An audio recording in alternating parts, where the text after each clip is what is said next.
네, 이번엔 이제 정치권으로 돌아오겠습니다. 김태일 영남대 교수, 이진곤 경희대 교수, 그리고 정미용 대표님, 김경진 변호사 모시겠습니다. 어서 오십시오. 예, 안녕하세요. 네, 안녕하십니까. 안녕하세요. 더 코칭 대표. 더 코칭 대표, 죄송합니다. 자, 오늘 철도 파업, 이거 철회, 이제, 지금 사실상 철회라고 했는데, 철회된 거예요. 그죠? 철회된 거로 맞죠? 예. 자, 여기에 대해서 오늘 막 극적으로 민주당이요. 야, 하여튼 이거는 박수 치겠습니다. 민주당에 적극적으로 주도해가지고 김무성 의원하고 박희준 사무총장하고 하여튼 물밑 협상 정치권이 모쪼록 하여튼 철도 노조 이 파업 철회를 이끌어냈습니다. 여기에 대해서 한 말씀씩 듣도록 하겠습니다. 정명 대표 말이 안 되는 얘기라면서요. 여기 당사자가 빠졌는데 이게 무슨 지금 우리 사회자께서도 잘못하신 거예요. 왜냐하면 그 민주당이 뭐 나서서 뭐 했다. 민주당이 법과 질서 절차를 다 지금 무시하고 지금 한 겁니다. 네, 그게 무슨 말씀입니까? 일단 네. 국회가 이 철도 행정에 관여할 권한이 없습니다. 권리가 없어요. 국회는 입법기관입니다. 그래서 행정에 간섭을 하거나 이러면은 이 삼권 분립, 민주주의의 기본 원칙을 저버리는 일입니다. 그 다음에 또 하나 중요한 것은 지금 범법자 아닙니까? 그 철도 노조 그 위원장이 지금 죄를 저질러서 불법 파업을 해서 수배돼 있는 범법자입니다. 범법자는 협상의 당사자로 딱 서명을 하게 하고 그 대치하고 있는 국가가 임명한 경영진 그리고 정부 당국은 다 빠져 있어요. 그러면 아주 내놓고 국회가 정부의 당국과 행정을 무시한 거가 됩니다. 그게 어떻게 이게 협상을 타결했다고 할 수 있겠어요? 그 다음에 이 절차가 완전히 무시된 겁니다. 이게 발표됐을 때도 아무도 몰랐어요. 심지어 당사자인 코레일도 모르고 노조도 모르고 행정 그 철도 당국도 모르고 정부도 모르고 다 모르는데 발표만 떡하니 한 거예요. 사전에 골고루 이 관련 당사자들이 합의가 없는 이 합의를 자기들이 성취라고 내세우는 국회의원들은 법의 기본을 모르는 국회의원들인 거고요. 이거를 용납하면 안 되는 거죠. 그리고 또 하나 중요한 것은 민주주의의 기본 가치가 뭔가요? 우리가 가치를 자유. 너무 무시한다. 그게 민주주의의 기본 가치는 질서와 법치입니다. 그리고 법이라는 거는 국민의 모든 이 국민이 합의한 합의 아닌 거죠. 민주사회에서 법을 무시하면 그건 질서가 깨지고 질서가 깨지면 혼란과 방종밖에 나오지 않는 겁니다. 그런데 그 법에서 규정한 그 내용을 어겨서 불법으로 해서 경찰에 수배되고 범법을 저지르고 국가에 해를 끼친 사람들을 협상의 당사자로 앉힌 것 자체가 이거는 국회의원들이 불법을 저지른 거와 똑같다라고 생각합니다. 그러니까 이거 자체가 말이 안 되는 거예요. 네, 엄청 그리고 셉니다. 이제 국민들이 지금 이 철도 노조의 행태, 귀족 노조의 행태를 3시간 근무하고 하루에 한 달에 열흘을 노는 그러면서도 연봉은 삼성전자 수준으로 받고 있는 이 철도의 행태 그리고 아무데나 이 경영자가 파견도 못하는 그런 행태를 다 이제 알고 비판 여론이 높아질 때 그리고 지금 정부가 뭘 하고 있습니까? 가장 방만한 이 행정의 원인이 되고 있는 공기업 방만 경영을 지금 개혁을 하려고 지금 시동을 걸고 네. 있는 참에 근데 그 3시간 근무하고 3시간 쉬었다가 3시간 근무하고 3시간 쉬고 그렇게 한답니다. 아니 그거는 좀 네. 잘못 알고 계신 것 같아요. 하루에 3시간 근무하는 경우가 3시간 근무하고 휴식하고 그래서 그쪽에서 정정의 내용을 했다고 근데 하니까, 네. 그 내용이 네. 지금 국민들이 어떤 걸 해도 국민들이 지금 철도 노조의 근무 조건이나 또는 이 복지 수준이나 이런 거를 용납할 수 있는 수준이 아닙니다. 네, 알겠습니다. 그런데 이거를 완전히 이 정부의 공기업 개혁의 의지에 찬물을 끼얹는 행태입니다. 왜냐하면 이런 불법 파업은 정당한 파업은 우리가 용납할 수 있지만 불법 파업은 네, 안 된다는 알겠습니다. 국민 여론이 자, 지금 물밑협상 이 합쳐지고 자체가 있는데. 물밑협상을 한 이 자체가 이게 있을 수 없는 아, 일이다. 여기에 왜 국회의원들이 떡하니 나서가지고 네, 자기들이 알겠습니다. 이걸 반론 합니까? 듣도록 하겠습니다. 그게 얘기가 안 되는 거죠. 자, 변호사님 한마디 하시죠. 집사람이 나가서 방송 나가서 말 많이 하지 마라. 아이, 뭐 장난하지 마시고. 예, 알겠습니다. 근데 말씀 아니, 제일 이 많이 하세요. 국회의 본업이 사실은 예산과 법률안을 만드는 겁니다. 네. 예산이라고 하는 것은 사실은 항, 관, 목까지 짜는 건데 네. 쉽게 말해서 어느 부처에서 어느 업무로 이 돈을 쓰느냐까지 국회에서 사실은 정해주는 겁니다. 근데 자, 그러면 철도청에서 철도공사에서 어떤 일을 한다. 그러면 국회에서 당연히 심사를 할 수 있는 것이고, 아까 정명 대표께서 이게 행정의 영역이라고 얘기를 하셨는데, 국회에서 법을 만들 때 당연히 어떠한 행정에 대해서는 이러이러한 요건과 절차를 정해줄 수 있는 겁니다. 일반적인 기준을. 이 기준 범위 내에서 니들은 행정을 하라라고 하는 그 본업이 사실은 국회의 본업인 것입니다. 그래서 자, 과연 그러면 요번에 이제 수소발 KTX 자회사를 만들 때 그러면 이러이러한 요건 하에서 어떤 속칭 무슨 경쟁회사를 만들어라 이렇게 국회에서 정해줘야 되는 문제고, 당연히 이번 정부에서 지금 현재의 정부에서 요번 철도 파업을 불법이라고 규정한 이유는 정책적인 사항이라는 거 아니었지 않습니까? 네. 개별 근로 기준에 대한 분쟁이 아니고 정책적인 사안의 것이었다. 그러면 정책적인 사안의 것이라면 당연히 국회에서 논의할 수 있고 논의를 해야 맞는 사항입니다. 근데 지금 이제 당연히 어떻게 해서 이게 지금 잘 마무리 지어졌습니다. 일단 잘 마무리 지어졌는데 네. 중요한 건 지금부터인 것 같아요. 그래서 대체로 나온 게 지금 이제 이 철도 파업 기간에 나온 게 정부 여당 쪽에서는 지금 방금 정명 대표 말씀하신 대로 귀족 노조들이 월급 무진장 많이 챙겨가고 일은 조금밖에 안 하면서 상여금까지 챙겨가는 이런 행태 때문에 철도공사 부채가 누적이 됐다라고 얘기를 하는 반면에 노조 쪽에서는 아니다. 대체로 큰 부채는 지금 17조 부채 중에 대부분은 지금 쓸데없는 공사 벌리고 쓸데없는 철도 노선 깔면서 거기서 생긴 부채다. 자, 그러면 자, 국회 소위원회에서는 일단 그것부터 좀 명확히 해야 됩니다. 그래서 이 현재의 부채의 주된 원인이 어디에 있는 것인지, 과연 지금 그 근로자들의 어떤 임금이 굉장히 과다해서 네. 생긴 문제인지, 아니면 이 투자를 잘못해서 어떤 정책 네, 판단을 알겠습니다. 잘못해서 생긴 것인지 이것부터 구별을 해야 되고. 오늘 자, 불미접상돼서 결과 나온 부분에 대해서만 일단은 예. 예. 그 다음에, 어쨌든 거기에 대해서 정당한 대책이 제대로 나와야 됩니다. 그래서 사실은 지금부터 국회가 정말로 이 좋은 대안을 네. 만들어야 될 필요성이 있습니다. 네, 1분씩 하겠습니다. 우리 김태우 교수님, 일단 정면 대표님의 지금 굉장히 무서운 이야기죠. 예.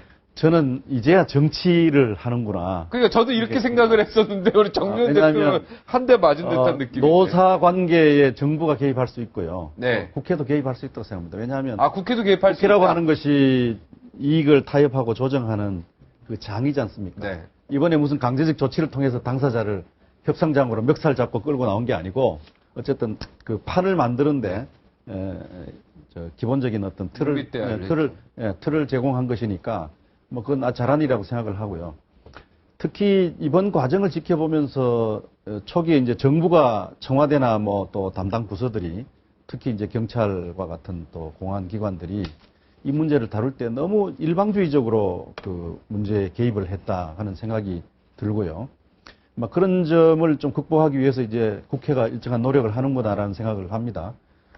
일본의 그 역시 철도 민영화 문제가 논의가 될 때 한 10년 세월이 걸렸습니다. 근데 어떤 분이 저한테 그런 얘기를 하시더군요. 지난 10년간 그 까마귀가 마을에서 울지 않는 날은 있었지만 그 신문 일면에 민영화 문제가 그 보도되지 않는 날은 없었다, 이렇게 얘기를 하고 있어요. 일본에는 까마귀가 아주 길조로 이렇게 여겨지고 네. 있습니다. 동네 까마귀들이 많이 있어요. 근데 그 얘기는 뭐냐 하면 그만큼 이 민영화 문제라고 하는 것이 이제 쉽지 않은 문제이고, 이 쉽지 않은 문제를 끊임없는 대화를 통해서 지속적으로 뭔가 해법을 찾아 나가서 일정한 사회적 합의를 이루고 그 결과 이제 민영화를 일본은 민영화가 했다고 하는 됐죠. 지금 건데요. 말씀하신 네. 거는 포인트를 벗어난 겁니다. 민영화 아니에요. 문제는 이미 일단락됐고 지금 질문하는 거는 합의, 이 물밑 작업해서 합의한 것이 저는 타당한가, 여기에 대해서 어떻게 생각하시는가를 지금 얘기를 하셔야 근데 됩니다. 그 얘기만 일단 민영화는 상관없는 겁니다. 이게. 국회가 이 틀을 만든 것은 결국은 대화와 타협을 통해서 문제 해법을 제시했다는 잘했다. 점에서 이 민영화 문제의 초기적 대응이 잘못되었고 지금에서 비로소 이제 제대로 된 길을 가고 있다라고 하는 말씀. 자기의 역할을 좀 오버해서 한 거 아니다, 이런 얘기죠. 그렇습니다. 이제 할일을 보려고 했다고 생각합니다. 자, 우리 이직무 교수. 예, 지금 정명 대표 말씀하신 것 중에 특히 제가 이제 공감을 표하는 거는 왜 최현애 사장이 왜 빠졌습니까? 일은 최현애 사장이 다 하고 쫓아다녔는데. 예? 그런데 물론 그 점에 있어서는 사실 당사자지 않습니까? 그런데 아까 뭐 김무성 의원이 뭐라고 처음에 표현했냐면 뭐 청와대가 허락을 받았다. 허락을 받다니 무슨 허락을 받습니까? 그래서 그 점에서는 대통령 허락은 받아야 되고 누굽니까? 최현애 사장하고는 의논 안 해도 됩니까? 그러면 이 사람은 한쪽에 철도노조는 당사자고 최현애 사장은 당사자 아닙니까? 그 점에서는 물론 뭐 급하게 했다고 해서 그런지 모르지만 그 점에서 문제가 있고요. 또 하나는 민주당이 이걸 뭐 대단히 크게 해가지고 자기들이 무슨 뭐 희생적으로 이런 타협을 시킨 게 아니고요. 사실 그동안에 민주당이 좀 말하자면 철도 노조를 부추긴 측면이 있습니다. 찾아다니면서. 근데 그건 안 되죠. 왜냐하면 명색이 제1야당 아닙니까? 근데 원내 제2 정당이고 그런 정당에서 거대 정당입니다. 거대 정당이면 거대 정당답게 문제를 푸는데 노력을 해야지. 국민들이 지금 오늘까지 22일째 지금 발목에 잡혀있는 그런 상황에서 그 사람들은 중요하지 않고 철도 노조만 중요합니까? 철도 노조 이외에도 우리나라 노조 조직 비율을 보면 90%는 그 조직 안에 포함되어 있지 못합니다. 그런 사람들은 어떻게 하라? 그 다음에 특별히 선정된 그런 강력한 힘을 가진 그런 철도 노조만 굉장히 중요합니까? 그래서 그 점에서 민주당이 왜 이렇게 했겠냐 보면 그 최원철 그 사무처장이 거기 피신해 있었지 않습니까? 그런데 철도 노조 그 동력이 자꾸 떨어지고 그 다음 명분이 자꾸 없어지고 그런데 아마 틀림없이 제가 생각할 때는 짐작컨대는 철도 노조 측에서 민주당에 대해서 뭔가 중재를 요청했을 겁니다. 그러니까 민주당에서는 이거 이제 생색내기 좋은 그런 그 하나 거리가 생겼으니까 아마 서둘러서 했는데 그러니까 발표도 또 먼저 그렇게 또 잽싸게 하고 이랬죠. 네. 한 가지만 네. 지금 두 분이 말씀하신 거에 네. 대해서 지적하고 1분 싶은데 내로, 예. 네. 첫째, 국회가 할 수 있다고 얘기하셨는데 지금 권리가 없다는 게 또 하나 뭐냐면 이분들이 국토위 소속이고요. 위원장도 아니에요. 국토위 위원장도 아닙니다. 여기 나온 어느 위원장도 없어요. 그리고 이게 노사 문제면 노동위가 하는 것도 아니고 왜 국토위가 나서가지고 합니까? 이게 철도 문제이기 때문에 국토위가 나섰다. 그러면 그거야말로 네. 행정적인 문제다. 네. 그게 하나고. 두 번째, 지금 저는 그래요. 이분들이 지금 법을 어긴 거예요. 범법자입니다. 아까도 얘기했지만 이 국민의 그 복지와 관련된 질서와 법치의 문제는 그것은 타협과 정치의 대상이 될 수 없는 가치이다. 이렇게 생각합니다. 이미 법을 어기고 불법을 저지르고 피해를 막심하게 발생시킨 사람들을 어떻게 정치로 면피를 줍니까? 그건 있을 수가 없는 국회의원의 월권 행위고 또 이분들이 실제로 국토위 위원장이나 됩니까? 그리고 네. 이분들이 야당 대표가 알겠습니다. 됩니까? 제가 좀 무슨 말씀드릴까요? 대통령의 네. 허락을 받아가지고 했다. 이 말도 오가는 거죠. 근데 이제 민노 여기 지금 이제 정말 이제 당사자인 이제 철도 노조 이거 파업은 철회가 됐는데 민노총은 이제 계속하겠답니다. 파업. 그리고 민노총의 주장의 네. 핵심은 박근혜 대통령 물러나라예요. 근데 제가 그 민노총 시위할 때 옆에서 근처에서 봤어요. 계속 박근혜 물러나라, 박근혜 물러나라 이렇게 얘기합니다. 입에 담기도 민망합니다. 이게 노조의 그 쟁의의 대상이 될 수 있나요? 파업의 주제가 될 수 있어요? 자, 아니면 두 분이 한번 제가 좀 얘기 좀 해보세요. 말씀드릴게요. 네. 제가 좀 말씀드릴게요.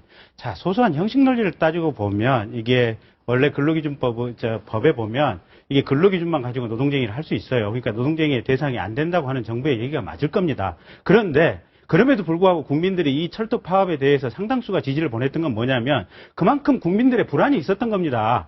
자, 철도 파업을 한 사람이 체포영장에 대해서 어떤 불법행위로 구속이 돼서 유죄 판결이 받는다고 하더라도 자, 철도가 이 상태의 어떤 자회사를 만들어서 민영화가 된다고 치자. 그게 이제 정부는 민영화 얘기는 아니 잠깐만 얘기 좀 드릴게요. 네. 그러면 이렇게 해서 철도 요금이 앞으로 2배, 3배 되고 지금 태백선이나 중앙선 들어가는 철도 노선이 하루에 3번, 4번 다니던 것이 갑자기 하루에 한 번 없어진다. 이러면 우리는 어떻게 되는 거냐? 그러면 자, 그 점에 대해서 정부에서 구체적인 얘기가 있어야 되는 겁니다. 자, 또 이게 누차 나왔지만 그럼 정부 보고 하라고 하세요. 왜 국회가 나서가지고 얘기하나요? 공항철도 그거 수요 예측 잘못해서 1조 2천억을 정부가 덤태기를 썼습니다. 철도공사가. 그러면 그 수요 예측을 잘못했던 그 교통영향 평가를 했던 공무원들과 교수들 자, 그 사람들 때문에 대한민국이 1조 2천억의 피해를 입은 거예요. 네. 그럼에도 불구하고 그 사람들 구속되거나 체포되거나 다치지 않지 않습니까? 아무도 별 문제 없이 지금 넘어가지 않습니까? 그런데 이 지금 철도 민영화 우려 때문에 대한민국이 민영화 돼서는 안 된다. 그 점에 대해서 정부가 확정적인 보장을 하라라고 얘기했던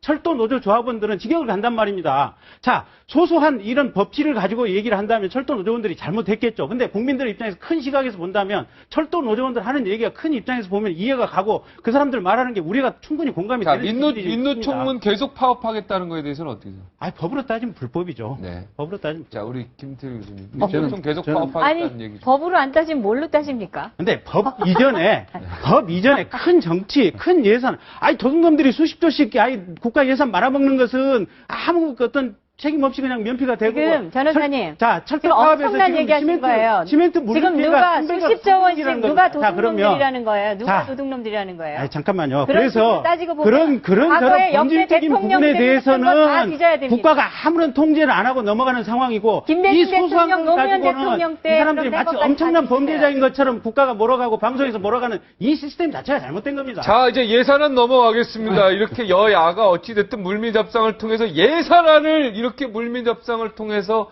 딱 통과되면은 좋은 거죠, 정미영 대표님. 물밑 협상을 통해서 뭘 하든 법대로 기일 내에 통과를 시켜야 되지 이것이 무슨 국정원 특위와 연계해서 타협의 대상이거나 네. 이렇게 될 수는 없는 네. 돼서는 안 될 주제이죠. 법이 중요하긴 한데요. 네. 법 이전에 문제가 있습니다. 그건 뭐냐면 소통이에요. 그건 법하고 다른 문제입니다. 제가 좀 전에 했던 얘기를 다시 잠깐만 좀 네. 언급을 할게요. 사실은 민영화이냐 아니냐, 저는 민영화일 수도 있다고 봅니다. 네. 또 당연히 제 입장을 제외하고 보면, 보수 정부는 민영화하는 것이고요. 그 다음에 진보 정부는 또 공공성을 강조해서 그 반대 조치를 하는 겁니다. 각기 자기 정체성에 맞게 그런 조치를 취할 수 있는 정책이라고 봐요. 그리고 민영화가 악도 아니고 사실은 선도 아닙니다. 논의할 수 있는 그렇죠. 거죠. 악도 그다음에 아니고 또 선도 아닙니다. 정의원 대표가 끊임없이 주장하는 무슨 임금 구조 문제를 포함한 공기업 개혁 문제는 진보든 보수든 다 정부가 당면한 과제입니다. 문제는 이것을 어떻게 푸느냐 하는 것이죠. 철도 노조가 파업을 했을 때 그 다음날 수천 명을 직위해제 시켜버리고 열 몇 명의 노조 간부를 잡기 위해서 8천 명의 경찰을 풀고 유리문을 부수고 들어가고 이렇게 문제를 풀어야 하느냐 하는 것입니다. 네, 알겠습니다. 저는 그런 점에서 대응이 잘못됐다. 법 이전에 소통의 문제, 대화와 타협의 문제 이런 가치들이 더 중요.